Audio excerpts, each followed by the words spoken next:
warahmatullahi wabarakatuh. Selamat pagi, selamat datang di SMP Negeri 114 Jakarta.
Assalamualaikum warahmatullahi wabarakatuh.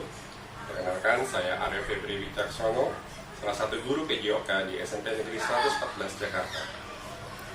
Salam Pramuka. Saya akan menjadi pemateri pendidikan berkarakter. Berikut akan saya tampilkan video mengenai pendidikan berkarakter. Selamat menyaksikan. Terima kasih. Assalamualaikum warahmatullahi wabarakatuh. Kita akan melanjutkan materi pendidikan berkarakter. Seluruh siswa harap memperhatikan tampilan videonya. Pendidikan karakter adalah pendidikan budi pekerti, yaitu yang melibatkan aspek pengetahuan, perasaan atau feeling, dan tindakan atau action. Menurut Thomas Nikona, tanpa ketiga aspek ini, maka pendidikan karakter tidak akan efektif.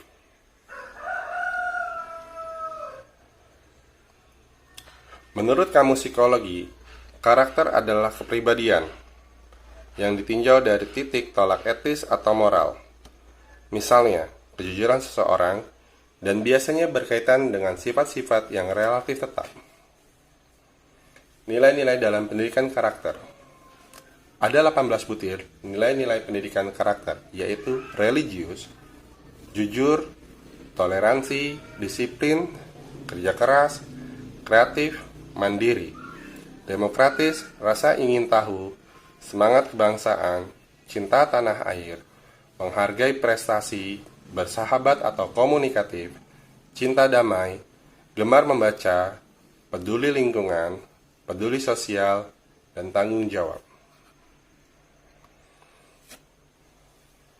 Terdapat 9 pilar karakter yang berasal dari nilai-nilai luhur universal, yaitu 1. Karakter cinta Tuhan dan segenap ciptaannya. 2. Kemandirian dan tanggung jawab. 3. Kejujuran atau amanah, diplomatis. 4. Hormat dan santun. 5. Dermawan, suka tolong-menolong, gotong royong atau kerjasama. 6. Percaya diri dan pekerja keras. 7. Kepemimpinan dan keadilan. 8. Baik dan rendah hati. 9. Karakter toleransi, kedamaian dan kesatuan.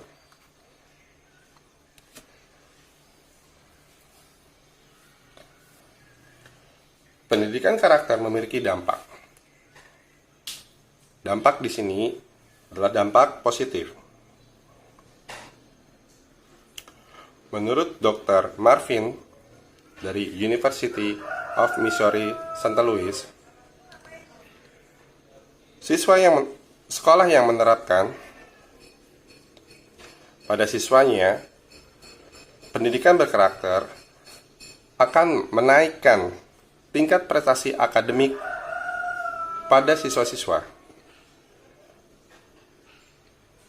Bahkan di sini, kelas-kelas yang secara komprehensif terlibat dalam pendidikan karakter menunjukkan adanya penurunan drastis pada perilaku negatif siswa yang dapat menghambat keberhasilan akademik. Kenapa? Pendidikan karakter dapat menurunkan perilaku negatif siswa. Karena siswa akan sadar bahwa mereka diawasi oleh Tuhan. Bahwa Tuhan selalu mengawasi setiap manusia dan ciptaannya. Yang kedua, siswa merasa bertanggung jawab. Sebagai seorang siswa, tanggung jawabnya adalah belajar, mengerjakan tugas dari guru, hadir. Namun di saat pandemi saat ini, belum bisa hadir sekolah, mereka harus mengerjakan tugas secara online, melaporkan tugasnya, tidak mencontek atau menjiplak dari temannya. Kejujuran atau amanah, ketika diberikan tugas hari ini, maka dia akan selesaikan hari ini. Hormat dan santun kepada guru, teman, orang tua. Dermawan, tolong menolong jika temannya mengalami kesulitan, mau membantu tanpa pamrih. Memiliki sikap percaya diri. memiliki sikap kepemimpinan dan keadilan, baik rendah hati, dan memiliki sikap toleransi. Jika seluruh siswa mampu menjalankan atau memiliki 9 sifat tersebut, maka nilai-nilai negatif dari siswa akan turun.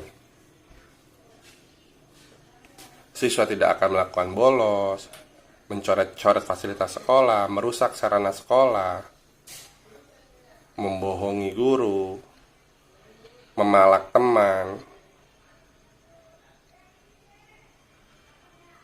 membuli teman. Tidak ada lagi hal-hal buruk seperti itu. Jika pendidikan karakter berhasil diterapkan di sekolah dan seluruh siswa mau diajak untuk menerapkan pendidikan karakter. Kesimpulan pendidikan karakter, akhirnya siswa mampu menjalankan perintah agama dan menjauhi larangan. Yang kedua, siswa mampu memiliki sikap toleransi. Yang ketiga, siswa memiliki rasa cinta tanah air. Yang keempat, siswa memiliki jiwa kepemimpinan yang adil. Yang kelima, siswa memiliki semangat belajar yang tinggi demi masa depan yang lebih baik. Untuk tugasnya, tuliskan pendidikan karakter yang pernah diterima saat bersekolah di SD atau MI-nya. Tuliskan sebanyak mungkin pendidikan karakter yang para siswa pernah terima di SD atau MI-nya. Terima kasih. Mohon maaf jika ada kesalahan kata. Assalamualaikum warahmatullahi wabarakatuh. Assalamualaikum warahmatullahi wabarakatuh. Selamat pagi, salam sejahtera buat kita semua. Semoga Allah yang Maha Kuasa, Tuhan yang Maha Esa melindungi kita dengan kesehatannya.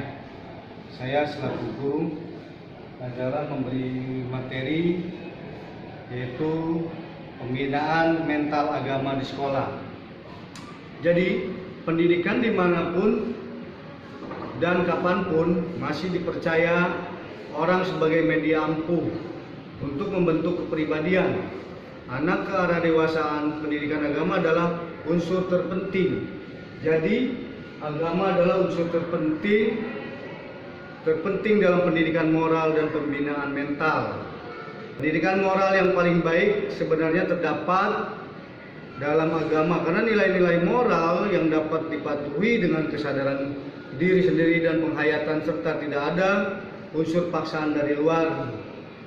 Datangnya dari keyakinan umat beragama, karena keyakinan itu harus dipupuk dan ditanamkan sedari kecil sehingga menjadi bagian tidak terpisahkan. Dari kepribadian anak sampai ia dewasa, melihat dari sisi pendidikan agama di sekolah mendapatkan beban dan tanggung jawab moral yang tidak sedikit.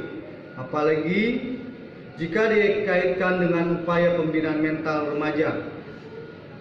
Jika usia remaja ditandai dengan gejolak kejiwaan yang berimbas pada perkembangan mental dan pemikiran, yaitu contohnya emosi, kesadaran, contohnya emosi,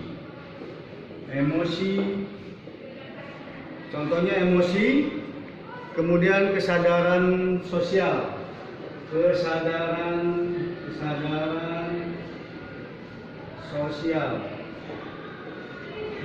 sosial.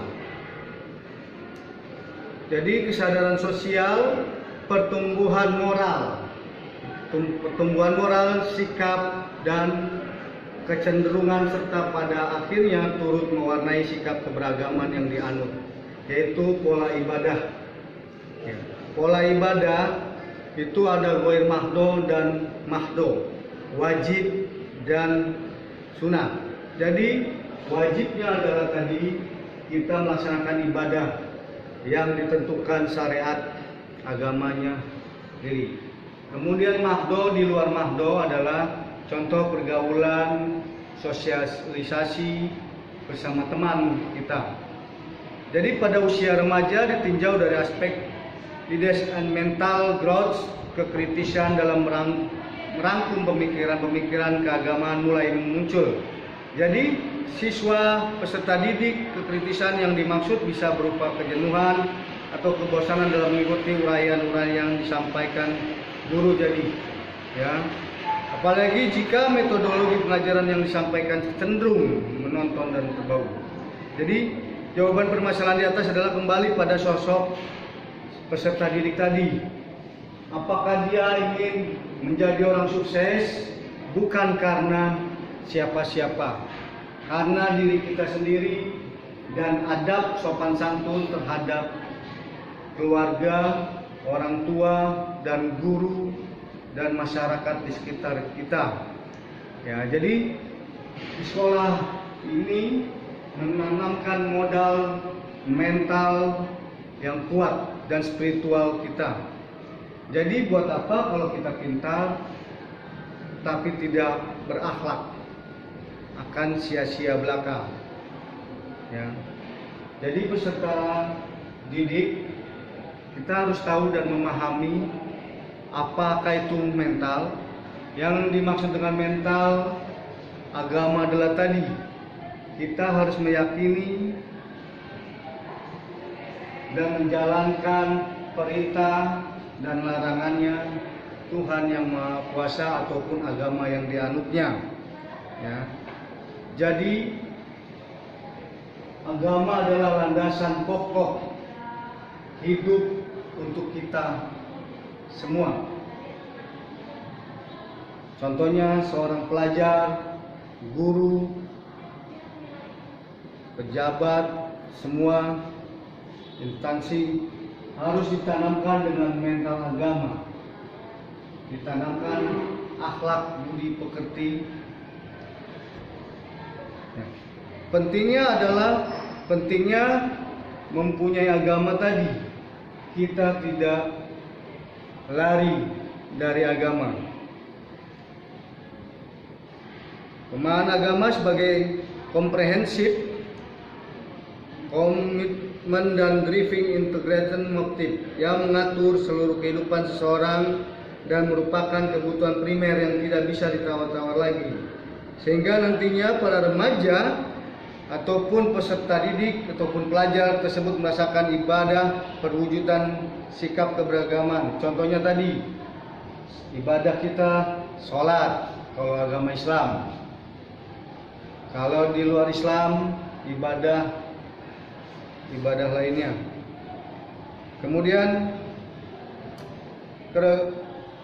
atau malah lebih pentingnya, dan banyak peserta didik melupakan, kesadarannya kurang karena apa? Banyak media-media ataupun medsos. Contohnya dibanding nonton TV, jalan-jalan hura-hura, itu hanya merugikan diri kita sendiri. Karena kemajuan zaman ini semakin kuat. Kalau kita malas ataupun kita loyo, kita akan rugi. Namun tadi seorang pelajar harus memiliki mental dan kepribadian akhlak budi pekerti.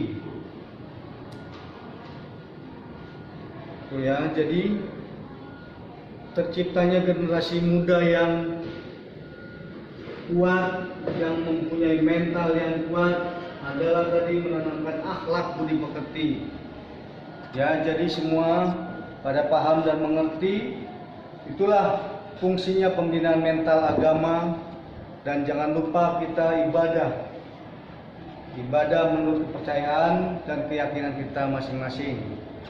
Dan jangan lupa kita mempunyai tekad dan cita-cita, dan kita harus semangat. Cukup sekian dan terima kasih. Saya akhiri dengan Wabillahi taufiq wal hidayah. Wassalamualaikum warahmatullahi wabarakatuh. Assalamualaikum warahmatullahi wabarakatuh. Selamat pagi anak-anak semua. Apa kabar? Sehat kan? Alhamdulillah. Hari ini kita bertemu dalam acara kegiatan MPLS di hari Rebo tanggal 15 Juli 2020 dalam materi belajar efektif. Sebelumnya saya akan memperkenalkan terlebih dahulu diri saya. Saya adalah Ibu Siti Muzakiratul Wahidah, panggilannya Ibu Iro. Biasa mengajar atau biasa mengajarkan untuk anak-anak di kelas 7 dan 8, yaitu guru matematika. Dalam masa pandemi ini, kalian juga harus menjaga kesehatan, yaitu dengan cara jika keluar harus memakai masker. Ini mohon maaf, Bu Iro akan mengajarkan materi belajar efektif tidak memakai masker, ya. Yang kedua, setelah kalian pulang ke rumah dari keluar tersebut, kalian harus mencuci tangan untuk menjaga kebersihan dan kesehatan badan kalian masing-masing. Jangan lupa juga makan makanan yang bergizi ya, supaya sehat selalu. Oke, lanjut ke belajar efektif. Karena Bu Iro hari Rebo memakai pakaian pramuka, kita tepuk tangan dulu. Salam pramuka. Sekarang kita tepuk tangan. Tepuk pramuka.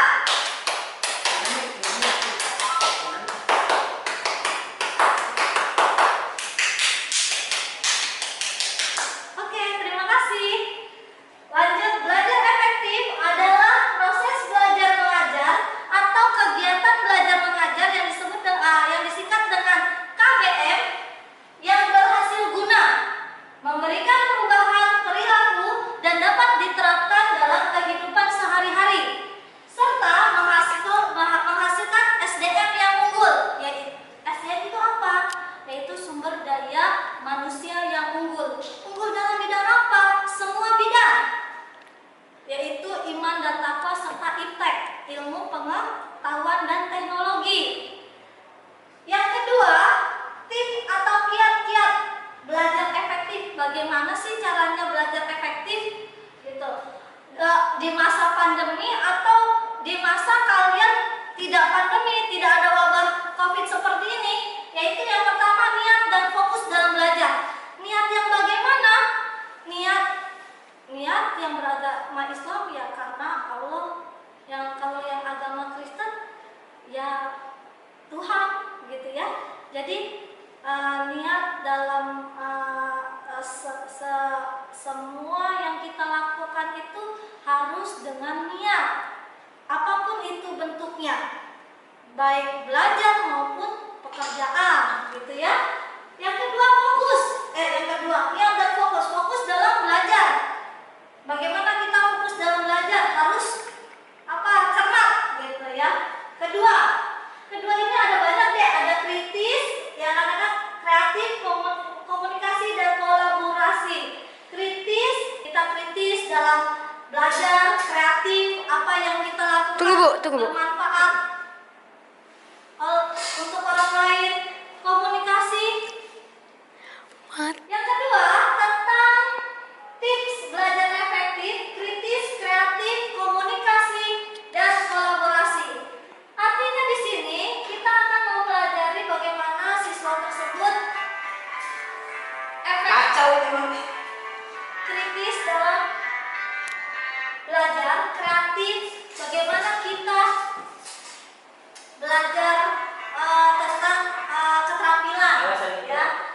Terus komunikasi dengan teman, dengan guru, serta kolaborasi itu tentang kita belajar kelompok, ya. Itulah yang dinamakan belajar efektif yang poin kedua. Yang ketiga, dalam belajar efektif kita juga harus rajin dan jujur. Rajin di mana kita belajar dengan sungguh-sungguh.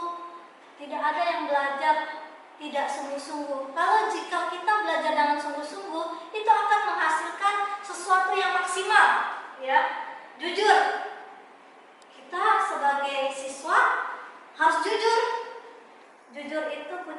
keberhasilan untuk kita semua. Keempat, cukup istirahat, makan, dan bermain. Jadi tidak hanya kita belajar terus, itu nanti mengakibatkan stres, ya. Harus cukup istirahat, di mana kita tidur, di mana kita mungkin kalian suka ya main HP gitu, game. Itu tidak boleh berlama-lama. Game itu hanya untuk menghilangkan kepenatan kita, cukuplah paling lama tuh 1 jam, ya 1 jam.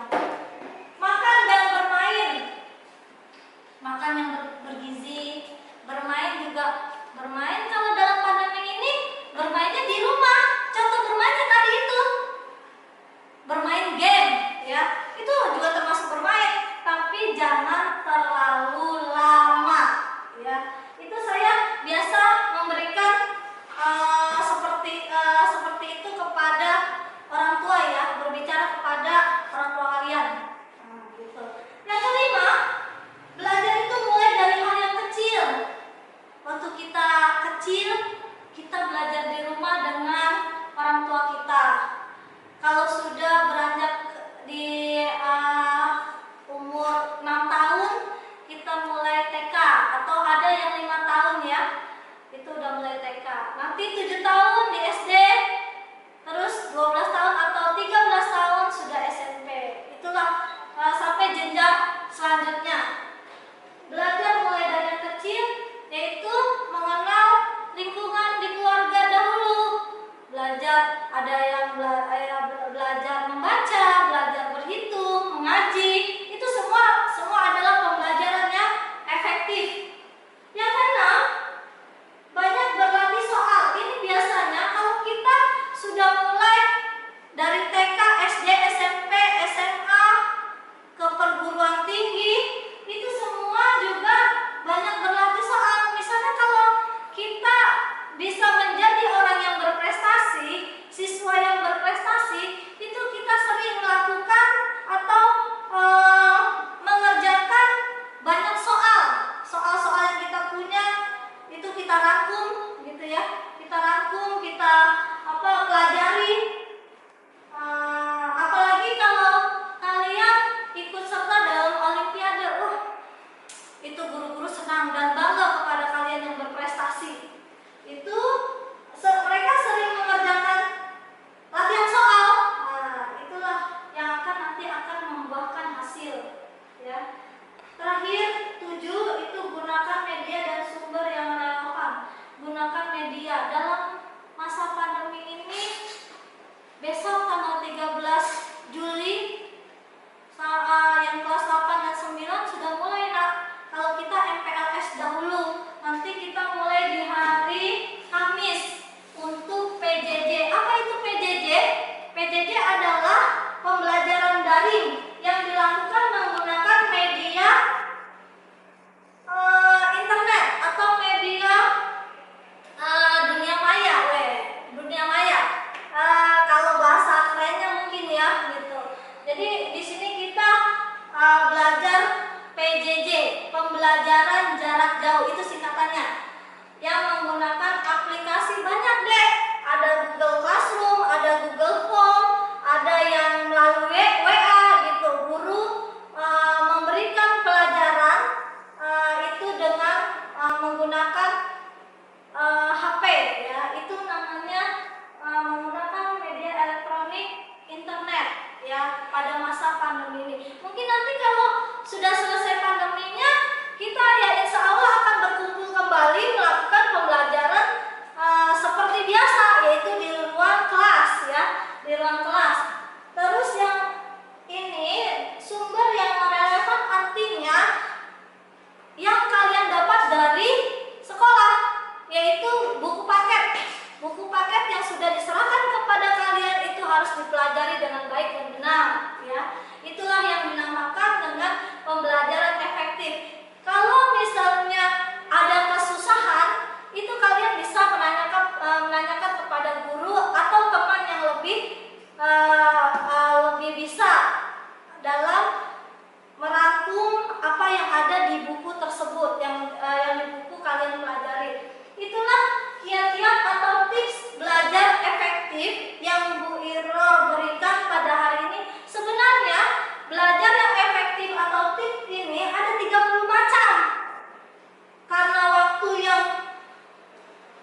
norma, kita lihat.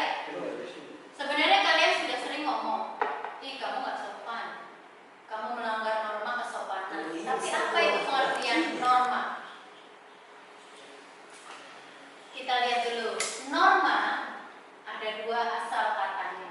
Pertama adalah dari bahasa Belanda, yaitu atau norm yang artinya patokan atau pedoman. Yang kedua adalah norma yang berasal dari bahasa Latin, yaitu mos atau mores, yang artinya tata kelakuan atau adat istiadat. Nah, sehingga dari dua arti kata ini bisa disimpulkan norma adalah kaidah yang menjadi sebuah petunjuk pedoman untuk seseorang bertindak serta bertingkah laku dalam kehidupan di lingkungan masyarakat. Nah, dari arti kata norma tadi, berarti kalian sudah bisa menyimpulkan, ya kan? Kira-kira saya pernah melanggar norma atau tidak? Berarti artinya apa? Saya sudah pernah melanggar aturan atau tidak? Nah, oke. Marilah kita lihat macam-macam norma yang ada di kehidupan kita atau di masyarakat kita itu ada berapa? Ternyata ada 4. Yang pertama adalah norma agama. Jelas norma agama pasti sumbernya dari Tuhan Yang Maha Esa. Siapa yang bisa kasih contoh melanggar norma agama? Sanksinya atau hukumannya apa? Norma agama misalnya beragama muslim, tidak sholat, tidak berpuasa, maka akan apa? Berdosa, ya kan? Sanksinya adalah dosa atau hukumannya adalah berdosa. Ya, itu adalah norma agama, norma yang bersumber dari Tuhan Yang Maha Esa. Yang kedua adalah norma kesusilaan. Norma kesusilaan berasal dari hati nurani kita. Contohnya apa sih Bu itu? Norma kesusilaan. Contoh kita sering lihat atau bahkan kamu pernah. Contohnya apa? Memakai baju yang kalau boleh dibilang baju adiknya dipakai. Nah, jadi bajunya kekecilan. Nah, sehingga apa? Banyak orang yang ngomongin, itu kok pakai bajunya seperti itu? Atau bisa dikatakan kelihatan auratnya.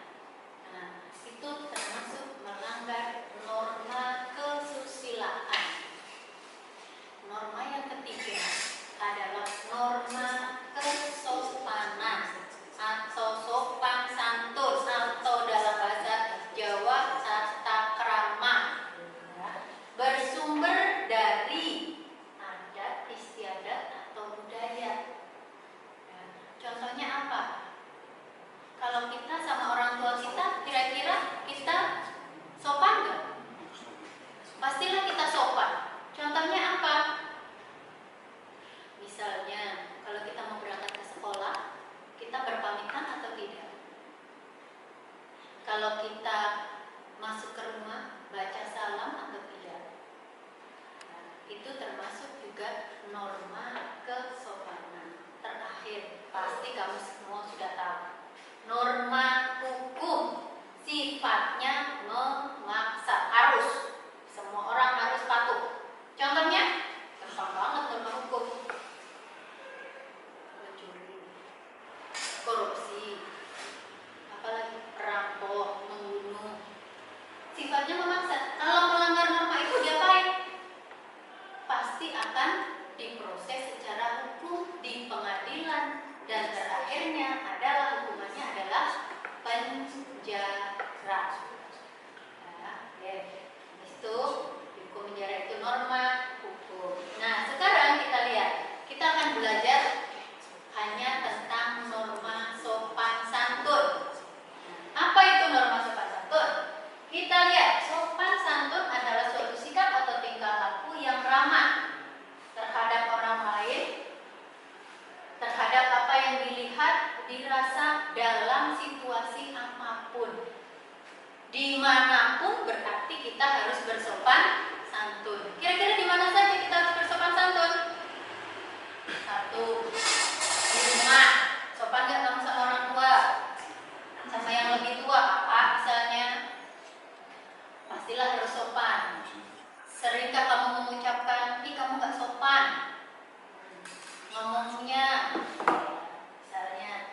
sekolah, sopan nggak harus di sekolah? Jelas harus sopan. Dan terakhir di lingkungan masyarakat tetap kita harus sopan. Siapa yang bisa kasih contoh? Siapa yang bisa kasih contoh? Sopan di rumah. Contohnya apa? Pernah kalian nomor 1 ini pernah melakukan? Kayaknya kalian semua pernah semua ya. Berbicara kasar kepada orang tua. Pernah nggak? Nilai diri kalian sendiri di dalam hatiku, iya ya, waktu itu aku pernah. Ya kan? Tapi mulai sekarang karena itu kamu melanggar norma kesopanan, jadi jangan pernah dilakukan. Ya. Yang kedua, mematuhi nasihat orang tua. Misalnya dari kecil kita sudah dikasih tahu, kalau makan itu duduk, ya kan? Kamu makan sambil jalan. Pernah sering melakukan itu? Ya, pernah pasti kamu. Apalagi kalau pulang sekolah sambil jajan, ya kan, ngobrol sama temennya. Nah, itu mulai sekarang juga tidak boleh. Yang ketiga, memotong pembicaraan orang tua. Ya, pembicaraan orang tua lagi ngobrol, tiba-tiba kamu datang, langsung kamu nyamperin terus kamu ngomong. Ya, itu juga tidak boleh. Itu tidak boleh. Oke, contoh selanjutnya adalah contoh yang ada di sekolah. Ya. Contoh yang ada di sekolah, misalnya melaksanakan perintah guru. Misalnya perintah guru itu apa? Suruh ngerjain tugas, kamu tidak mengerjakan. Ya. Itu termasuk. Yang kedua, memberi salam. Kamu kalau ketemu guru kira-kira memberi salam atau diam aja atau pura-pura nggak melihat? Harus memberi salam. Ya, mulai sekarang. Yang ketiga, memperhatikan guru yang sedang menjelaskan. Ada guru lagi ngejelasin, malah kamu juga ngejelasin sama temennya. Sehingga apa? Sama-sama ngomong. Sama-sama ngomong berarti artinya apa? Yang dijelaskan sama guru kamu nggak ngerti. Ketika dikasih tugas nggak bisa mengerjakan. Ya. Tuh. Berdoa, makan harus berdoa dulu. Seragam sekolah. Nanti kalau sekolah kita sudah masuk seperti biasa, kita harus memakai seragam lengkap dengan tata cara yang sopan santun. Menggunakan seragam sekolah.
duga-duga lah, kira-kira mau deket aja takut, ya kan? Dia kan kayak gitu, ya jangan-jangan. Yang kedua, yang ketiga adalah mendapat kepercayaan dari orang lain, menghindari perselingkuhan dan menjaga hubungan baik dan harmonis dengan orang lain. Itu manfaatnya. Sekarang sanksinya atau hukumannya kalau melanggar norma ini apa? Dicemooh, dicela, dihina, dikomongin banyak orang. Terkenal, tapi terkenalnya terkenal jeleknya. Nah, cuma kamu lewat rezeki itu anak yang kemarin itu tuh, tuh dikucilkan, bahkan diasingkan dari pergaulan atau dipermalukan. Ya kan? Ada lagi ngumpul, terus tiba-tiba itu kan anak yang itu kemarin. Nah, akhirnya apa? Kita jadi malu. Ya. Nah, dari itu semua,